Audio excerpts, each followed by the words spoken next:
My name is Adeline Uy, Director Asia of Art Basel. Welcome to Art Basel Hong Kong 2022. We hope you'll enjoy the show. Hi, good afternoon. Welcome to Art Basel Hong Kong 2022. My name is Adeline Uy, Director Asia of Art Basel. And here I have... I'm Stephanie Bailey, Curator of the Conversations Program here at Art Basel in Hong Kong. And today we will take you on a little tour across the show floor. I think it shouldn't take more than 30 minutes. First of all, let me give you some basics about what we have here today in our show. Altogether, we have 130 galleries this year. This is our second hybrid edition of the Art Basel Hong Kong Fair. Now, what does hybrid mean? So it means that we have a physical show here at the Hong Kong Convention Center. And at the same time, we also have a whole online digital overlay consisting of the online viewing rooms, virtual walkthrough programs like such that you're part of, as well as show experience assistance, so helping connecting our Asian audiences to the show floor from the comforts of their own home. Now, you'll maybe notice some of the show experience assistants running around with selfie sticks. So they are the ones who are dialing in collectors from, say, Singapore or Seoul to come and view the works on the show floor and to speak to the galleries themselves. So if you look around here, this is actually the perfect spot for me to tell you what a satellite booth looks like. So this year, because so many galleries are unable to join us, we have come up with the satellite booth model. And behind me are a row of satellite booths. So meaning they're a slightly smaller booth, about 25 square meters. And what we do is we help our galleries by asking them to send the works over. And they get installed here by the art handlers, and we help them with a booth assistant, and we look after the marketing for them and make sure that that their works are all well taken care of. Now, Steph, shall we walk around and show our guests some of our highlights? Yeah, absolutely. Let's start with Hong Kong. Should we start with Hong Kong? Of course, we could start with Hong Kong. We actually have a very exciting presentation here. We have an artist at Blind Spot Gallery. Her name is Angela Su, and she's currently showing at Venice right now as part of the Venice Biennial, which is one of the most important exhibitions in the art world's calendar. And what we have here is an example of one of the artist's hair embroideries, effectively. She's created this image entirely by stitching hair into the surface. Yeah, I think if you go closer, you'll definitely be able to see, the little. Yeah, you'll see, and it's really quite an experience when you're standing in front of it physically, because the hair does give you goosebumps, and perhaps not in a good way. And just imagine the time and the difficulty that it took to make this. So it's really special to have this here, and a very big moment for Angela Su in 2022. Okay, and then behind you shall we look at the Lam Tong Pang work as Absolutely. well? I mean, that's really beautiful, no? And it's so majestic almost. So these are a series of paintings Lam Tong Pang calls portable cities, I believe. And so what he does is that he's put little dioramas into sort of potted plants, a sort of bonsai situation. Each one sort of speaking to the artist's personal memories and relationship to Hong Kong.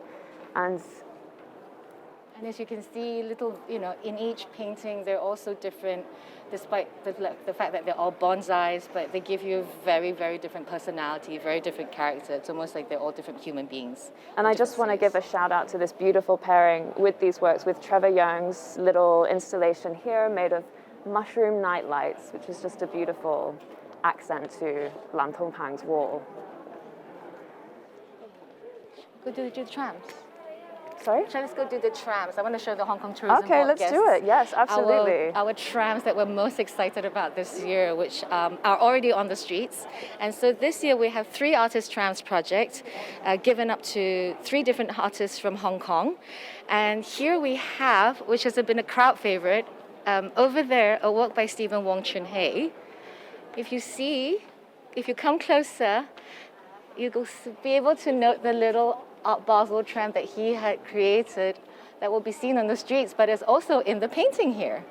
And if you look up, there's a little toy tram model of the very tram that is traversing across east and west in Hong Kong as we speak. And so Stephen's landscape paintings have become so popular, haven't they, in recent years? And he paints them all from memory, so vibrant, and they're just a really beautiful interpretation of the Hong Kong landscape because people forget how green Hong Kong is, right? Yeah, and I also think, I mean, with pandemic, with the COVID pandemic, I think people have also appreciated nature a whole lot more these days. And it also talks about how the Hong Kong public has been spending a lot of time hiking in the outdoors. But then also we do have Hong Kong people who have made full use of the online space, and I think in that sense it's quite nice to have an example of Mac Tu's painting, another Hong Kong artist. So what Mac Tu does is she enters into these online environments and she creates these situations that she records or she composes, and then she invites artists from Taobao. She goes onto Taobao and hires artists to reproduce sections of the painting. So what you see here actually are a painting done by 3 different artists. So if you come closer, if you see, the paintings actually don't join up. Look, I mean, the lines are slightly off here, and again, in this piece over here, you see that the lines just don't add up. And that's because it's made by 3 different persons who actually have no idea what the other person is doing. We should definitely talk a little bit about Bingi's beautiful installation here.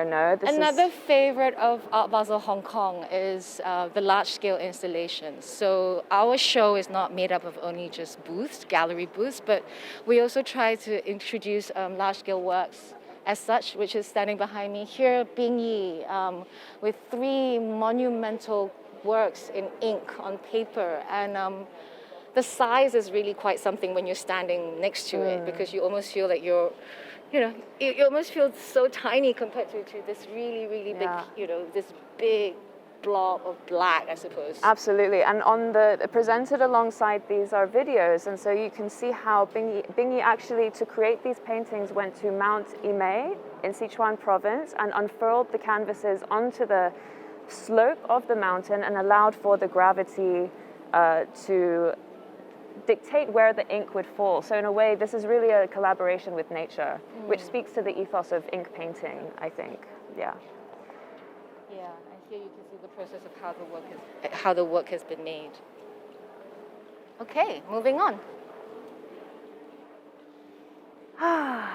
So here we are. Yeah, and so I mean, as I will say that the one thing about the Art Basel show is that we have galleries from about 28 countries and territories this year. And so not only do we have galleries from Hong Kong, but we also have galleries from all around the world, and some of them are also international galleries that are based here. But what I want to bring your attention to now is a little garden inside the convention center. Here, this is artist Ming Fei. Steph, would you remind me where Ming Fei is from? Chinese artist, I believe. Yes. And I think he's based out of New York, and here he's created this fun, surreal foliage, as you can see, gigantic cherries and seashells and just, almost biomorphic and quite alien in shape, but such a crowd favorite and such a lovely way of lighting up and brightening up the convention center here. I love the little cherries.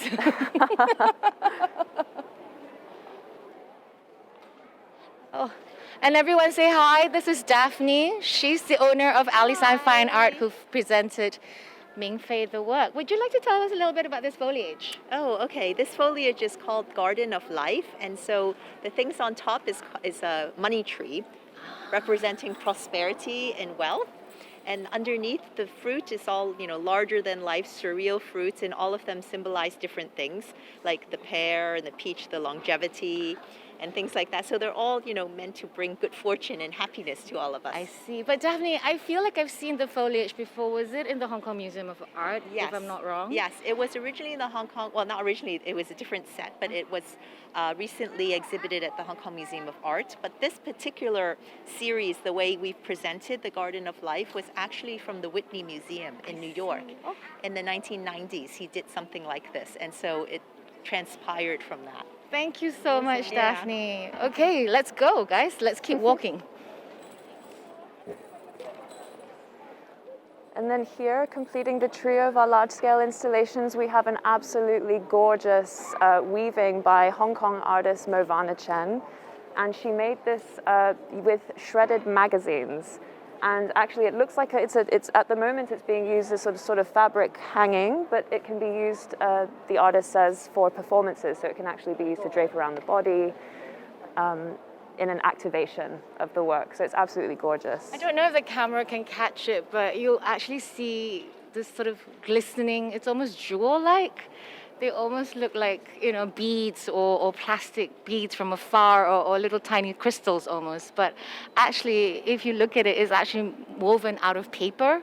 So, you know, I mean, this entire time-staking, labor-intensive work is also really quite special. I mean, Movana would actually just sit there and continue to knit and knit and knit.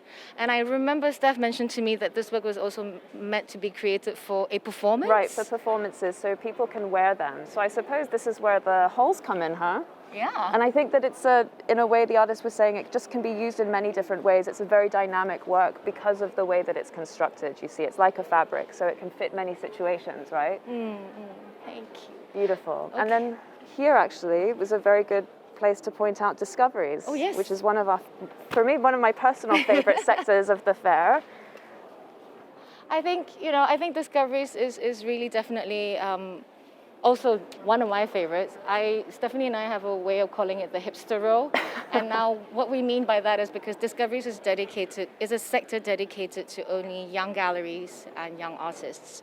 And this, you know, I think this is our 10th year as Art Basel Hong Kong, and I'm proud to say that there have been many galleries that grew up with us in the show who would start in Discovery sector first and have eventually graduated into the gallery sector.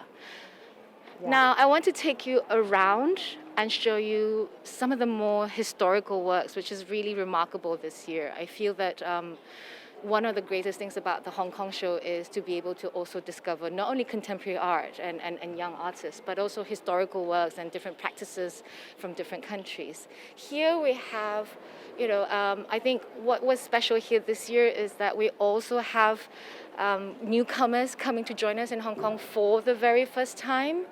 And I just wanted to take you and show you a couple of the new galleries who are here.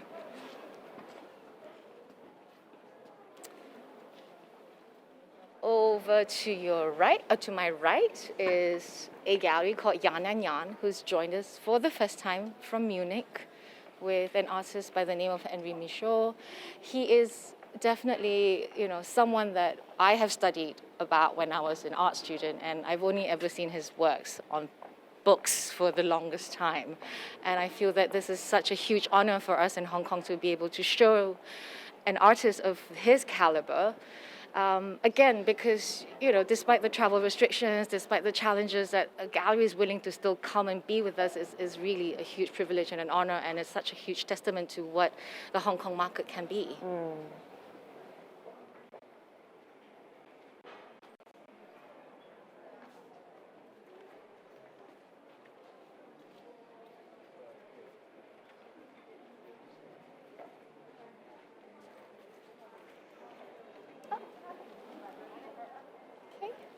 And over here, also another new addition to the Hong Kong show, Gallery Cayenne from Spain. They're from Madrid with an outpost in Manila. And here we have a regional focus of some of the most important masters that are working within the gallery's program. There is a beautiful Carlos Cruz Diaz over there that is quite popular in Hong Kong, and again, a work that is, I think, one of my favorites here.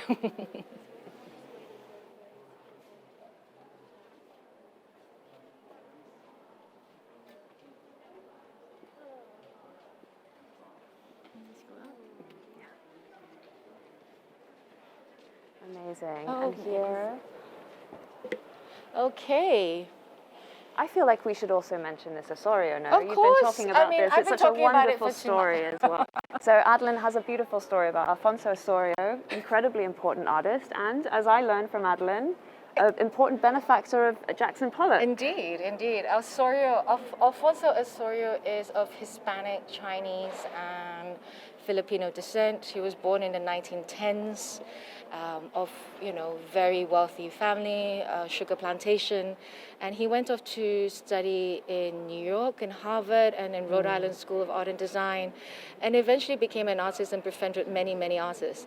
His significance is actually not only as an artist but as a benefactor and a patron. So, and I'm pretty sure the artist Jackson Pollock is is definitely someone that you already know and have heard of. And of Sorio's a story with Jackson Pollock was that he actually encouraged Jackson Pollock to make the drip paintings, and they influenced each other. And as you can see, it's also a version of a drip painting that he's made here. And I think I love the story that he was the first person to own the iconic number 5 made by Jackson Pollock. And I just feel like, such a beautiful story. And who would have thought a Filipino person living in America, patron to who would be one of the most famous artists in the world. Absolutely. And I think this is one of the things that really comes through on the Fair Floor in Hong Kong. We find these histories and we realize that the connections, they go back, to the last century. And there's always something to discover. I mean, this friendship between Sorio and Pollock, it reminds me of Tan Yu, one of the great modern Chinese painters, and his relationship to Robert Frank, who produced The Americans, one of the most seminal publications, photographic publications in the United States. So, yeah. The Americans, yes. So much to discover. Yes. So, we're going to take you out again with us onto the show floor.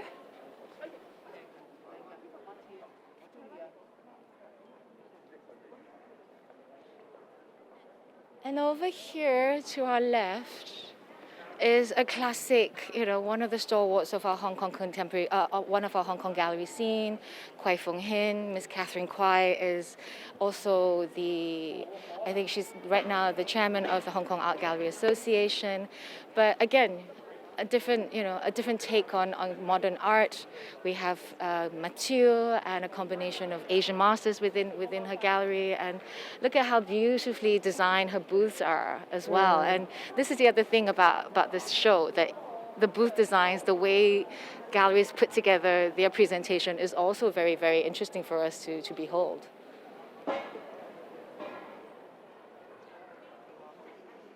Ah, lovely. And speaking of international galleries, I'd love to highlight this just in terms of thinking about the ways that art can connect. We have galleries from all over the world, artists from different generations, different cultures, and here we have Almin Rek, who's put together a really beautiful presentation of works that are with artists and they're connecting the artists through the way that they work with color, which I think is just a beautiful and simple way to think about it. And one of my favorite artists is right there, Ha Chong-hyun. Oh, let's go take a look. Let's go take a look. So Ha Chong-hyun is one of the legendary figures of Dansei Kwon, which is a Korean minimalism. And what he does with these paintings is that he creates the canvas using burlap sack, which is the same material that was used when the Americans would bring relief to Korea after the war. So what he does is he makes these canvases and then he pushes the paint from behind. So everything you see, these marks, it's all coming from pushing the paints from behind the surface. Beautiful work.